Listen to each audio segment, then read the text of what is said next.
Welcome everyone to the Selling Intelligence Podcast, where revenue leaders learn how to navigate the AI era with clarity and confidence. I'm Mark Pisciuzzi, your co-host. And I'm KK Anderson. Join us each week as we break down the strategies, decisions, and execution moves that are driving growth in today's market. Welcome to today's episode of Selling the Cloud podcast. I'm excited to welcome Glenn Poulos, an award-winning author, sales expert, and serial entrepreneur with over 40 years of experience in complex B2B selling. Glenn is the co-founder of Gap Wireless, which he built from startup to a multi-million-dollar distribution business serving the mobile, broadband, and wireless infrastructure markets to North America. In 2022, Gap Wireless was acquired by Network Wireless Solutions, NWS, a portfolio company of Grain Management. It stayed on as executive vice president and general manager to help integrate and grow the combined entity, which is now NWS Canada. Today, Glenn is president of Prog USA, a company that supports U.S. power utilities and service firms with electrical test and measurement equipment. Thanks so much for joining us here, Glenn, and welcome. Thanks, Mark. Great to be here. Cool. So today we'll explore 4 critical themes. First one, the core of complex B2B selling, how deals really get done, and when the product is technical and the risk is high, how do you make sure that you build very strong efficiency into your selling model? Building sales repeatability, the habits and systems that make results predictable. Scaling a distribution business, we're going to go a little deeper in that than we normally do, but really from startup to exit in the telecom and technology sectors. And then AI and technology and sales, using tools without using the human connection. Topic 1, just start with the B2B selling model as a whole. Glenn, your book, Never Sit in the Lobby, is full of field-tested wisdom from 40 years in technical sales. When you're selling complex products, whether it's wireless infrastructure equipment or power utility testing solutions, what fundamentally determines whether a buyer says yes or ultimately walks away? Great question. And we're talking about complex sales. We are. Okay, yeah. So complex sales is a little different than just, box selling or when you're just selling commodities like printers and computers or something. And when someone's buying something that's complex, they're not really buying a product. I always like to tell our people they're buying safety and solutions, right? Like they've got a problem. It could probably be solved in many ways with a complex solution, and they're buying the safety that that decision will work, won't blow up in their face. No one's going to get fired. That's where the old nobody got fired for buying IBM or Hewlett Packard came from, and that someone will stand beside them when things get hard. The specs matter, but trust matters more. That's the most important thing, is the trust. And if a buyer doesn't feel safe saying yes, price doesn't become an issue, product doesn't become an issue, you're kind of dead in the water. And that's, just a little looking back, it's like that's why a lot of times people would say to themselves, I can't believe I didn't get the order. Like I had the best product, I had the best price, I had the best delivery, but they didn't trust you. They rather, and again, I love saying nobody got fired for buying IBM, right? They knew IBM was going to be there, even if they were twice the price. And it's like, you know what? I'm going to buy IBM. Then I don't have to worry about it. I can say, hey, I bought IBM. What do you want from me? Right? That's kind of my first part of it. So the question is like, how do you build safety and trust? That's the key, And so one of the key things that I always say is you build it by slowing down early, right? You got to ask better questions, listening more than talking. The old God gave you 2 ears and 1 mouth. You do the math. And so listening more than talking, and you want to be open, honest, and upfront about the risks and challenge them with the risks a little bit so that they're out there and you're discussing the real risks that are in play.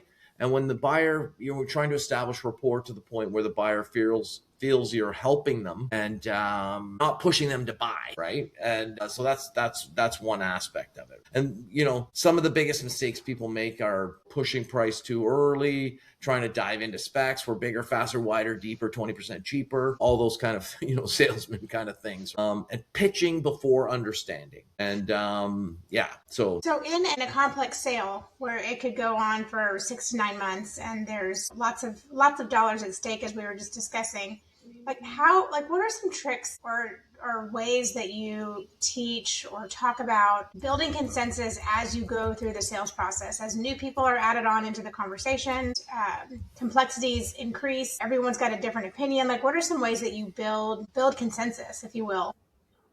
Okay. So, or get to the order or whatever. Yes. Yeah. So first you got to understand the risk, right? Like you got to present it to the customer. You got to present what the risks are to them and getting the job done. And you have to understand what the risks are to you and presenting your product like your solution as being the solution. You have to always remember early on and throughout it that buyers are not afraid of the price. And that proves itself out by just looking on the road, and there's people that are driving Toyota Corollas and people that are driving Mercedes-Benz S-Class. And so clearly some people just want to spend more on a car. And so they're afraid of being wrong, making the wrong decisions. So you got to ask questions that uncover what failure would look like if they make the wrong decision and who gets the blame if it happens, right? You're trying to identify that kind of stuff. And then second, this is so important. You want to map the decision process, who influences, and there's many models and sales strategies out there.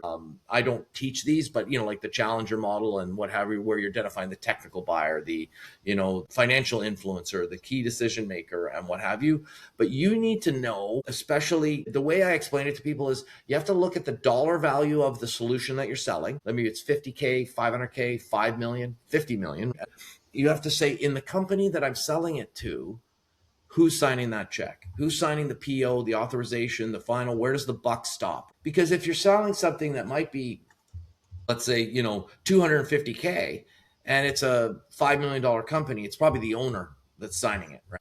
But if it's a 250K deal, but it's a $5 billion corporation with offices around the world, chances are it's some vice president, regional manager, finance guy, whatever. You need to map out and know exactly where you got to go to find out why and where it's stuck, right? So you're mapping the decision making, who's the influencers, who decides, and who could stop the deal. And most of the time the complex deals fail because you ignored the person you didn't know about, or you were surprised late in the game who that was and that you never talked to them. And, I think the key word I'm hearing you say, Glenn, here is mapping.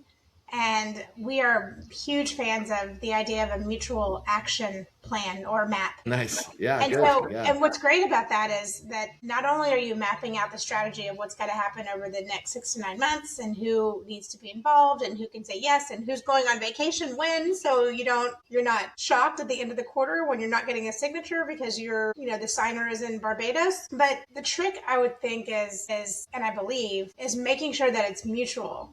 And so to the extent that you can really build trust by saying, hey, here's our plan when you have a champion, I think that action of creating a mutual action plan helps to really build that trust and build that relationship. And then as you're bringing new people in, it becomes easier because you're all singing from the same song sheet. Yeah, for sure. There's a funny story I always like to say shameless plug for the book, right? But in my book, there's a story about a guy that sells high value tow motors, or forklifts, some people call them. And these things are massively expensive machines for $20,000 or whatever. And so the story is about a guy who shows up and he's trying to sell a company tow motors, and he works for Toyota. And so he looks at the organization and he says to himself, okay, so they need 4 machines. That's $500,000. It's probably the CEO that could be the CEO that signs off on that. So what does he do? He calls the CEO and he says, hey, it's Glenn from Acme Tow Motors.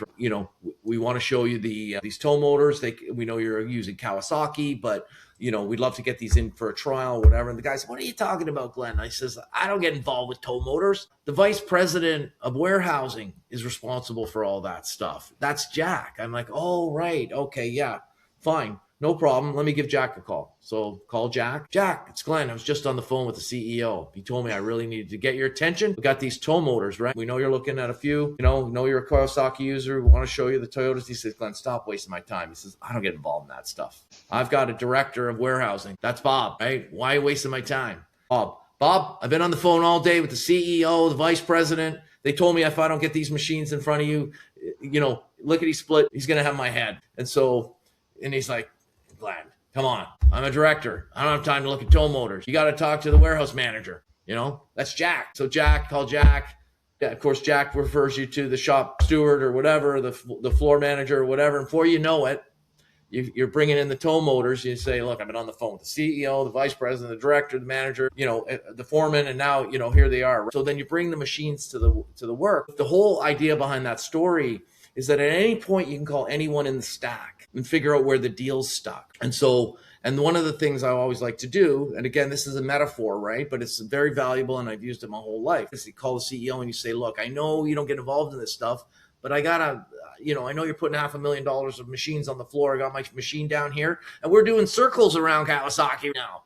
Like, you need to come down here and have a look at this. And he's like, I need 2 minutes. That's it. And you know what? The guy's thinking, tow motor ripping around my warehouse, brand new, whatever. I'm going to come have a look. And the CEO walks in, and all these people are like, what the heck's the CEO doing here or whatever. But at any point you can call the CEO and say, why is my deal stuck? And then he says, well, Glenn, I forgot to tell you, we have a deal with national deal with Kawasaki, and it doesn't expire until 2027. And I mean, you want to figure that out from that guy as soon as possible, and hopefully before you delivered a demo or whatever. But I like to try to give people real world examples of how it plays out. And what happens on the opposite side when people don't do it is, your sales guy says, I got an appointment to do the demos, and it's now with the powers that be. He gave his report to the powers that be. He sent it upstairs and all that stuff. I'm like, when salesmen tell me that, makes me want to blow my brains out, right? I'm like, well, who's the powers that be? The people upstairs. I'm like, no. Those are the people that are buying your competitor, and you're going to come to me in a few weeks and tell me you lost. If you don't know that everyone in the chain and you can't call them, then you blew it. And the problem is you have to start at the top and go down, because you can't start with the foreman and then he gives you the old powers that be and then start calling up the stack and alienating the guys below. You want to be pushed down, not up. And because, it's like, how dare you call my boss, and so that's like a real world scenario of how it can play out in a way that people can relate to. So, and so I kind of got a little off topic. The other thing was, you were asking me about, how do you ramp it over time? And, you always want to make sure all the trust is built before the brochures and the pitching and you want to be sharing your insights, and then you want to be playing to what you've learned, and you want to demonstrate and prove out only to that. Because oftentimes mistakes I see guys make is like a good example would be myself, but don't make the mistake of using yourself as marketing data, because you'll probably be wrong. But, when it comes to cars, right? I love Mercedes-Benz, right? But a Mercedes-Benz is known for the speed and the AMG motors in the car. And there's a lot of very fast and very powerful cars, but that's not why I like Mercedes. I don't drive them fast. I mean, I do whatever the proportional amount over the speed limit I'm able to drive is. That's what I set the cruise at, I'm not worrying about dropping it down into third and going. What I like is the luxury and the comfort. I don't care about the speed. So, but most salesmen would start laying on 500 horsepower, dual torque, overhead cam, dual turbos. Do 0 to 60. I don't care. I'm already lost, and I already know that you've not built rapport with me. So how is he's not presenting to, sell a $120,000 car to someone, in the right way, because he didn't figure out what part of it's important to me. I don't even need to hear about the speed or the motor size. I don't actually care, and it's the same with many, many things, but people they're scared and nervous. And so they kind of want to drop back to the training, the bullet points they learned in the training class.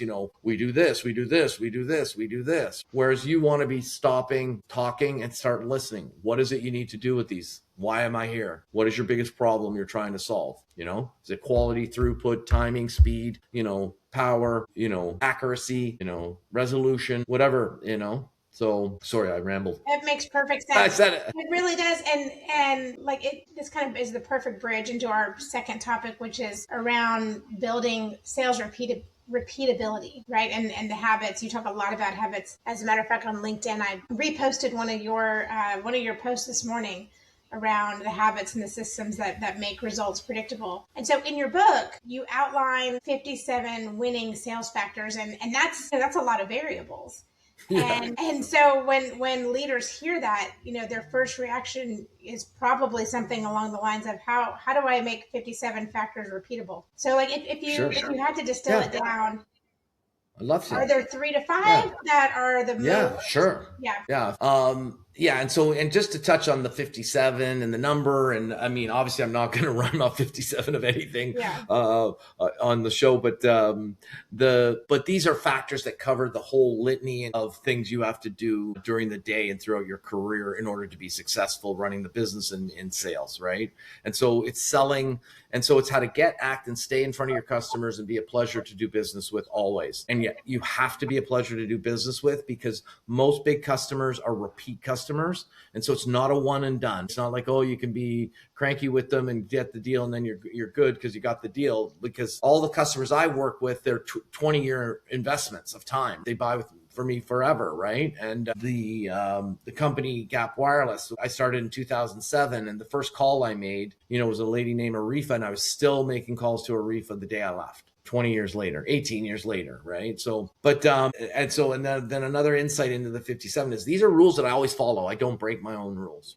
And so, and the book, Never Sit in the Lobby, that's one of them. Never sit in the lobby. And we can talk about that later if there's time, why I say that. The habits to be repeatable, I guess, would boil down to is first is you want to be prepared, right? And so you've done your research, you're selling this kind of a system to this kind of a company. What does this company do? How does this company make its money? Because they don't care about your system, right? They care about whatever goes out their back door and with the invoice and what they get paid for doing. And so again, a quick story. I always like to put this in the real world so people understand, well, what do you mean, right? Or it's not just hyperbole that I'm saying.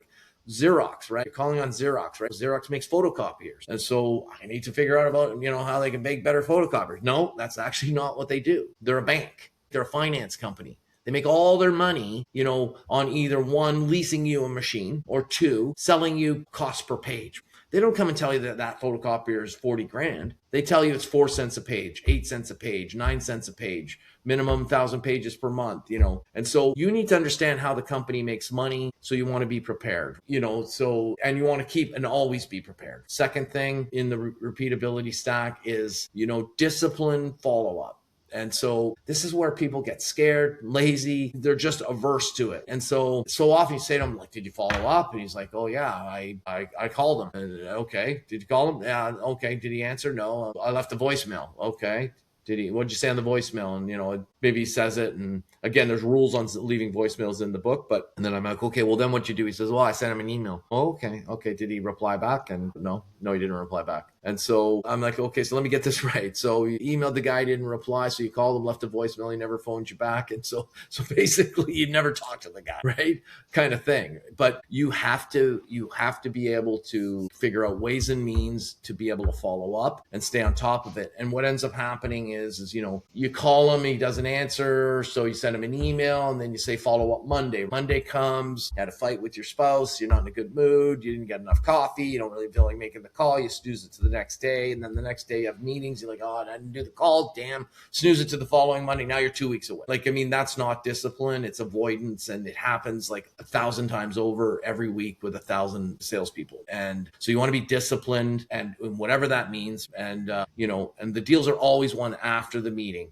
And so third, you want to be taking good notes. You want to be, and then reflecting on what's happened, what's happening. You want to be reviewing sort of the conversations and then looking insights. And that's where I teach sympathy, empathy, and compassion. Trying to put yourself in the customer's shoes, figuring out what they're dealing with, etc., and applying the right technique at the time. And you want to be reflecting on those conversations, like I said, and taking the notes and following them up. And then, and so those are sort of the keys, but some of the other elements, is curiosity. And you never want to assume, there's the horror story in the book about me assuming something about a guy, and I just made him so mad by my assumption. And I was just very difficult to establish rapport after that. And you want to be consistent. You want to always be a pleasure to do business with, even when they say you're not getting the order, because you'll get the next one, or you had the one before, or you want to be called back in a year from now, because you don't want them to not call you because they know they upset you and they're scared of you. It's like, I'm not calling Glenn. He fucking,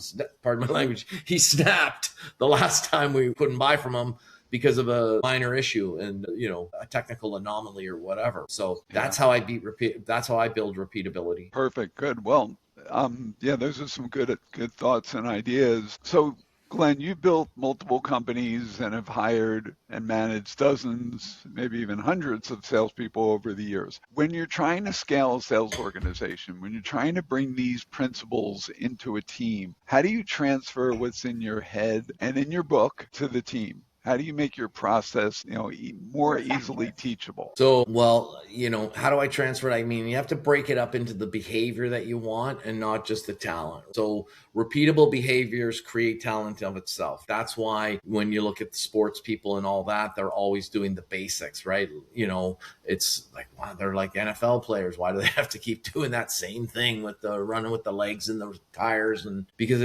they're building the talent through a set of behaviors. So, you want to be teaching what you do before, during, and after every call. So we're going to go in there. We need to figure out what it is the problem is, So then you're trying to coach them during the call. And then after the call, you're like, Jack, what went wrong on that call, right? I was talking too much. I saw there was an opening. You didn't take it. We could have got a referral to that. He kind of deflected that it was another team was involved, but you didn't get any names, so you want to be coaching before, during, and after, right? And I always like to say, like the methodologies are the frameworks, but the winning factors are the behaviors that you follow. And you can follow a methodology and still lose because you ignore the basics like respect, timing, preparation, follow-up, what have you, right? And they all build on each other and compound into being more of a disaster the more you fail at that. And so, and then then the question is like, how do you teach people and how do you pass it on, right? So one of them that's a highly personalized one,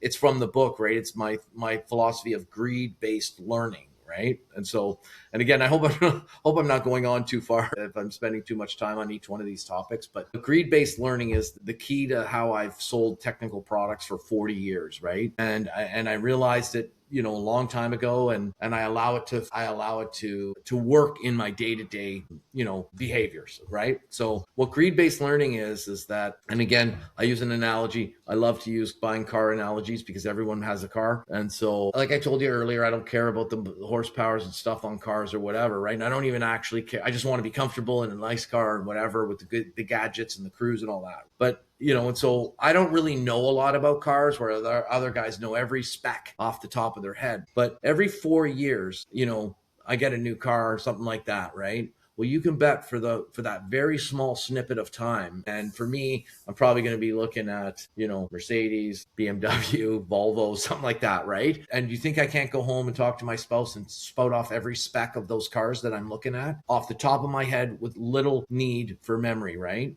And it's a thing that that's why I call it greed-based learning, because my greedy little nature knows I'm getting a car at the end of it, right? And I'm able to absorb those facts painlessly and effortlessly, right? Because I'm getting something at the end of it. Whereas if someone just said, here's 40 car manufacturers or car companies in the US, learn all the facts about all these 40 cars or whatever, it'd be categorically impossible for me. There's no win in it for me. And so what you want to do is you want to sort of defer your learning until it's relevant to something where there's something in it for you. And then it becomes effortless. You're selling $1 million system to a company, you can bet that you're going to be able to remember the facts because you know what your commission is on it. And so I show these guys how to allow greed-based learning and gals in their career. And so it's just a little gamification on learning that I do. If I have an important call with an important piece of equipment on a company and I don't really know the box and whatever, I'll call the manufacturer, I'll call the product manager, I'll say, give me the 5 things they need to know in order to be a rock star with this product. And if I get stuck, I'll call you from the customer site. And they're like, well, it's this, and this, right? And I'm like, look, I'm not the expert, but these are the things, and then you're probing and learning and what have you, right? So that's the basics of it. We're good on that one. So let's move to topic 3, scaling a distribution business from startup to exit in the telecom technology sectors, as a whole. So let's talk a little bit about your journey building Gap Wireless. You co-founded it in 2007, hit $1 million in revenue that first year, and I believe it was 15 years later, sold it to NWS. What were the major inflection points, or really, what were the decisions that enabled you to scale in the way that you scaled? So numerous things. And at the end, we were 1 million in the first year when we sold it to NWS, and we did 84 million in revenue. So over the 15-year period, we grew from 1 to 84 million. And so,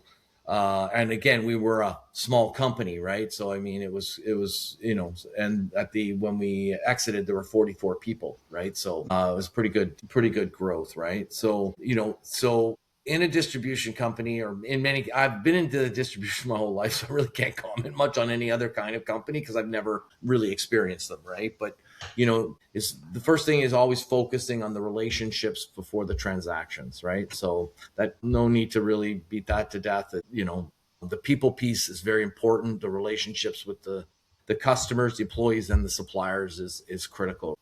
When you're a distributor, the key is having the killer brands under your moniker. Like, you need franchised access to the key brands, right? And the kind of world that we were in, and I've been in, is one where it's kind of we'll call it monogamy-based franchise relationship. Meaning, I'm not the Rexel or Ingram Micro that has every brand, and I'm a $1 trillion corporation, right? That's not what we are, right? We're a multi-million-dollar company. And so, the screws, we would only represent this screw company, right? There were other competitors, but our goal and our job was to get a franchise relationship with ABC Screw and sell their screws and their screws only, no competitive. And so we would build the market for them. We would approach that company. They were maybe in Italy. They make the best screws in Italy. And we'd say, we want an exclusive franchise relationship with you guys in Canada, the US, North America, Central America, wherever it was we were selling, wherever the territory was available. And so you want to build that relationship with the vendor early. And that's the most important thing, really, because you want to be having the best brands to present to the customers. Then it shifts and the customer becomes the most important. But if let's say you have the customers, but you have the D, E, and F brand, it's game over. Like, I challenge people, sales guys and gals, that when they get a job, spend a few months and figure out where you are in the pecking order of the world of your market, right? Are you guys the number 3, the number 4, the number 5, the number 2, the number 1? If you're below number 2, I say quit and get a better job at a better company, because you can't replace today. Once today's gone, it's gone. And so if you're trying to promote brands that are well down the stack of what people want to buy and what have you, you waste too much time selling the company and not enough time selling the solution and the product, right? So you want to have those vendor relationships, and so some of the other things about building the business, is learning how to step back and put the right people in the seats, right? So structure first, people second, and everything has a process. So what do I need in order to be successful? And then, do I have the people in my organization to occupy those seats? And if not, I find the person and put them in the right seat. I don't say, hey, our finance things are growing. We got more challenges in finance, and we've got, Jack and Sally, and, Sally's been here longer and she's doing a good job and whatever. Let's give it to Sally. No, it's like, I need a director of finance now, or I need a CFO. What are the roles for the CFO? Does Sally or Jack possess that? Anyone else in the company? No, I have to recruit out of the company. And I'm sorry, it's nothing personal. You got to have the person in the seat. And that allows the founder to step back a bit and focus on the higher level visionary type functions of the running the company and guiding the direction, knowing that the different roles are well covered, right? And so, so I'll just take a quick breath and see if there are any specific questions about that. Or it's fascinating. It's so interesting. And, Mark and I do a lot of work with distribution companies and with manufacturers alike. And so one of the things that comes up a lot is trust. Distributors worry about manufacturers going direct. Manufacturers worry about losing control of the customer experience and conversation and getting to talk about their product. So from your perspective as the distributor, what actually builds that trust with the manufacturers? And is that from your perspective as well difficult to be able to trust the manufacturers with your pipeline, with your customer base, going, co-selling, if you will? Yeah. So that is like the key of it all. Like, I mean, that's really that's like a master class, what you're just asking there. Like, you could go in so many different directions, but and I hear you so well in what you're asking me. So you know, you have to be a little bit paranoid. You have to be pragmatic, and sometimes you just have to, you just have to let it be what it's going to be and accept it and sometimes move on, in the sense that, the company I'm in now, it's not a huge company. So we have 11 franchise relationships. And so I have to balance the needs, wants, and concerns of those companies. But some are bigger than others. Yeah, my main brand and what have you. And yeah, I mean, if I get them to a certain point, they might go direct, right? So it's a bit of a balanced, mediocrity. If you grow them to a certain value, it's cheaper for them to open an office in that country and put indirect salespeople. But the thing is, it'll happen. And so you always want to be using that brand to leverage new brands coming on board in the possibility that you might lose it, because you can't defend against an inevitability, right? And so I sort of like trust before, where you've lost, like, a manufacturer's gone direct. Yeah. So essentially we sort of, unless they're a company that's pure distribution focused, where they only sell through distribution, then, it's just about doing a good job and stuff. But when it's a difference between going direct and distribution, if they might go direct, then if they hit 5 million, you can basically count your days until they go direct, because mathematically it's cheaper to go direct at 5 million. So if you can get them from 1 to 5 million, you're kind of in the sweet spot, making lots of money. They got a lot of ifs and buts about whether they will or won't go direct. But above that, it starts to get risky, right? In terms of like sharing the information and what have you, I believe in, like, I call it humble bragging early and always, right? And so like, for instance, with my guys, they'll call me and they'll say, hey, I'm just on the way home from, XYZ, and they're looking at a new, discombobulator, 50 grand, like blah, blah, blah. I'm like, oh, that's amazing. Did you tell the vendor? And they're like, no. I said, you should have called the vendor and told them. And I said, you got to humble brag, and what I mean by humble bragging is, like, you don't want to do it in a way that's like negative in any kind of capacity. You want to say, oh, Jack, oh my God, I just had an amazing call. I just had to share it with you. We're in at XYZ. They're looking at a discombobulator. They might need 2 of them. It's 50, 100K. Oh my God, I might need your help with the demo. And so what's the vendor doing? He's thinking, Bob's in at XYZ. Bob's got 2 discombobulators on the go. That's 100 grand. I could really use that towards my quota. What can I do to help Bob get the deal? And also what happens is that Sally from the competitor, who maybe there's 2 distributors, calls and says, oh, I got wind that there's like a week later calls, I got wind that XYZ might be looking for some discombobulators. No, that's covered by by Glenn's company or whatever. Stay away. And because that's what just manufacturers often do. They divide up the landscape. It's like, nope, we're already working with someone there. Back off. And so I believe in being very liberal in my new company here, small as we are. My ERP system, I had custom programming done, so all my vendors can log in and look at the funnel and see only their funnel items. Obviously, they can't see my other vendors. And they can see most of it, but not all of the records, right? Like the internal chatterbox notes, they can't see, but there's a more generic note section they can see probabilities, products, who's involved, and et cetera, et cetera. And so I'm not sure I directly answered your question, but I mean, you absolutely did. Okay. You did. Thank you. Beautiful. All right. Well, let's move to our final topic. And, this is a popular one, or maybe popular is not the right word. It's just out there everywhere we look. AI and technology in sales. How do you use tools without losing that human connection that you've shared within your book and within a lot of the work you do online? What's great about what you've achieved in the social media world and the media world?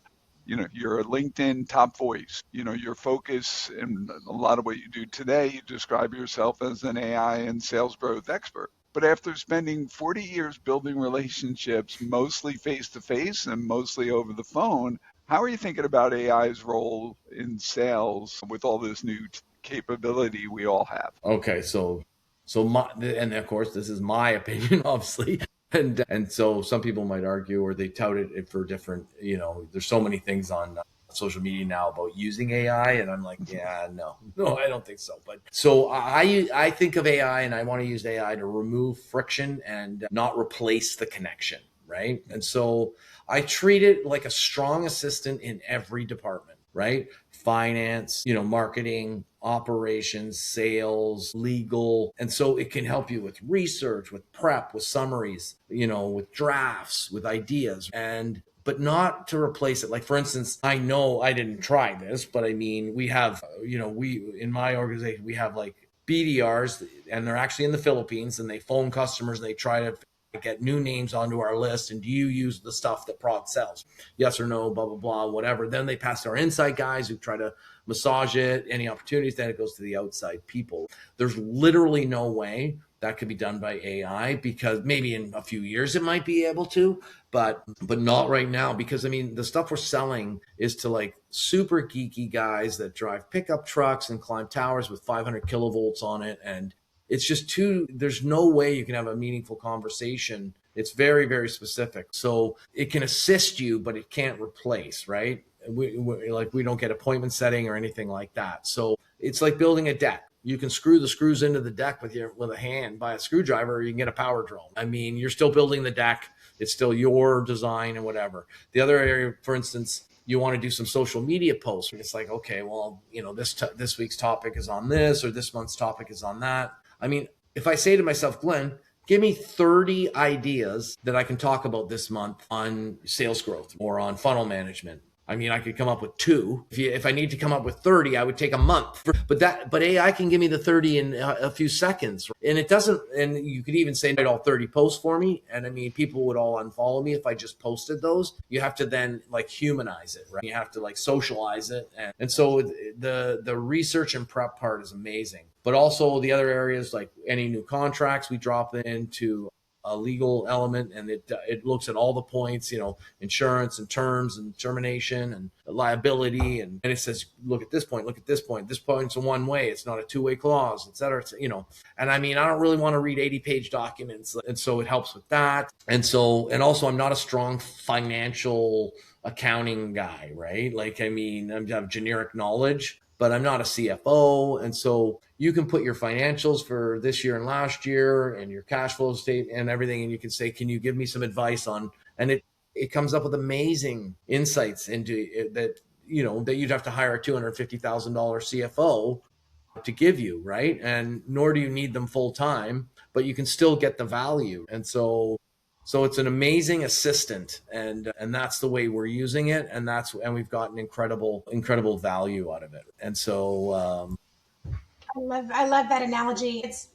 Mark and I talk often about how it's almost like sales isn't a giant pendulum swing, right? It's, we've always heard people buy from people they trust. Yeah. Over the last 10, 15 years, the AI sales tech world has exploded. We have every kind of engagement platform, CRM, Marcom, every kind of tech you could possibly want to support sales and marketing. And it almost got to a point where everything was so automated and so robotic that we lost the humanness. And now here we are on the other, we've swung all the way back thanks to AI. And, it's like AI can speed things up, but trust still closes deals. And so, I love this analogy, this idea that AI should be your assistant, because what must always stay human is the connection.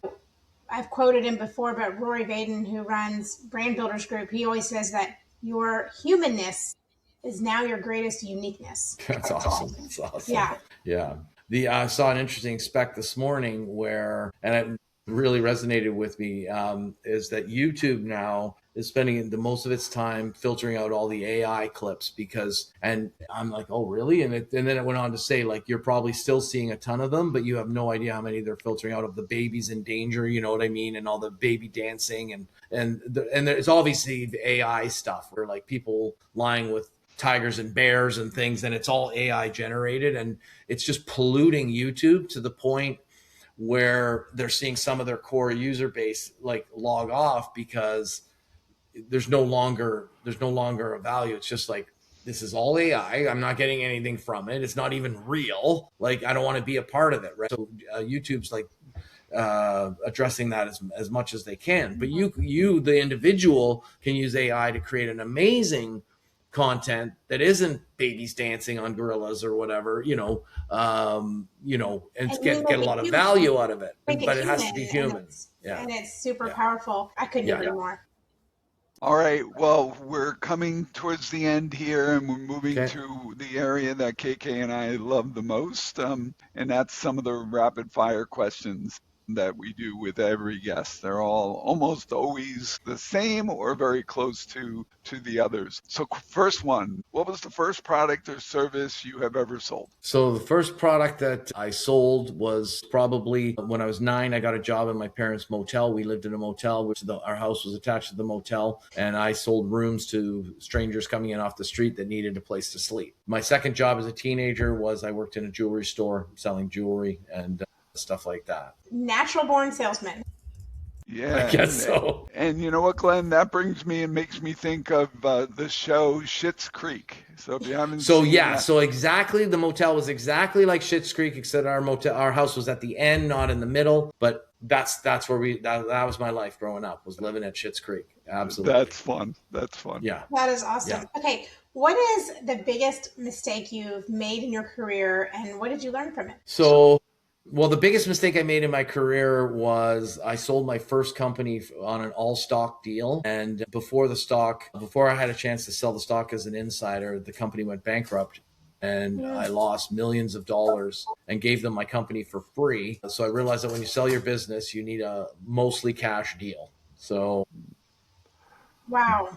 Sorry to yeah, hear so that was why I started Gap Wireless, because I sold my first company for quite a bit of money, and we had 3 partners, but we only took stock, and the company ended up having a lot of problems that we didn't realize or investigate, I guess, and they went bankrupt before we had a chance to sell our shares, and we ended up broke, basically. Yeah, horrible story.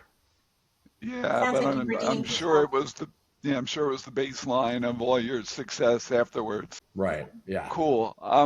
Best piece of advice you have ever received from a mentor or a business partner? I guess, let me think.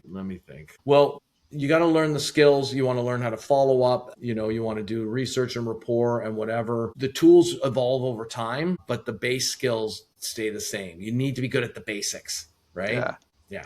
Yeah, no, It's that really resonates with me. I kind of remind people of that and remind myself of that, maybe too much, but it's I mean the basics really drive everything else from there. Okay, Okay, I can't take this one from KK I because know it's it's my a favorite favorite one. question. You've yeah, tried to okay. take it from me, Mark.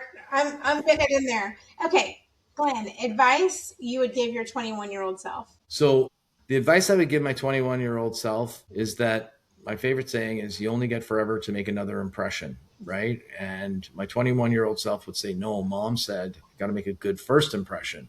And I'm like, yeah, that's me. But every impression in your career needs to be treated as a first impression. Because imagine you're sitting beside your adversary at work, sales territory in a expanding company, that's growing rapidly and people are moving up the ladder. You're sitting amongst your cohort of peers, and the boss walks in and he sees you on Facebook, alt tabbing over to the CRM when he walks by, and Sally's beside you and she's on the phone cranking out deals. A week later, CEO walks by quietly again, notices you're on Instagram. You look over, you see him, you alt tab into the CRM. Sally's ringing the bell, booking another order. Who do you think he's moving to senior sales rep? And so next thing is they send you to the trade shows. Your feet are sore, you're whining, it's kind of slow. You sneak away from the booth for a few hours. Nobody will notice. There's enough people there, blah, blah, blah. What you need to be doing is going into the aisle, pulling people into your booth so the boss can see it. When it's slow, you want to be talking to the executives that are at the show with you. Figure out, hey, what are the 5 things I need to know about your product? Why are you here? What's so great about your stuff? How do I dominate and kill it? And always be making a good first impression, because that every impression is an impression, and it's there, and so that's how you go from being a tow motor driver in the warehouse to being the CEO 40 years later. And there's many examples that we see all the time in the news and whatever of people that started in the warehouse and ended as the CEO of a major Fortune 500 company or huge company, right? Yeah, very cool. All right, let's finalize with our last question here. And Sure. what's that one sales habit or practice that you do every day or week without fail? Well, one of the ones would be never fax the facts and never ship the shit, right? And so If somebody asks me for something, and of course I made this up in the 80s, and so now I have to argue with all the young people like, no, no such thing as a fax machine. Yeah. So I'm like, well, whatever. Email doesn't rhyme with fax. And so, but when someone calls me up and looks for something, I try to turn that into an opportunity to go visit them. Now, of course, I'm the president, I'm in the head office, and the United States is a big place or whatever, but generally speaking, it's a philosophy, right? Like if they're within driving distance and the guy from Duke Energy asks me for something, I'm saying, you know what? I'm actually going by Duke in a couple of days. Can I drop it off? And, and so I never fax the fax. And they say, well, we need a demo. Can you ship it in? I go, no, we're not allowed. Company policy. We have to deliver all demos. We have to set them up, plug them in, and make sure you can push the buttons. Then we'll leave it with you. And so, because what ends up happening is that you ship those demos, and oftentimes when you go to pick them up or they ship them back, your packing tape wasn't even opened. And so never fax the fax and never ship the shit. Yeah. Great. Well, Glenn, this was a pleasure, and thanks so much for taking the time with us. Thank you again for joining. Thank you, KK, for being my co-host, and thank you to our incredible audience for being here every week like you are. All the best. We hope you enjoyed this conversation and found it valuable. If you did, like and share it with your network. That's the best way to support us and the work we're doing here at AGS. And if you're curious where your sales team stacks up in the AI era, head to get-ags.com. That's get and the dash symbol ags.com for a complimentary sales team benchmark. Until next time,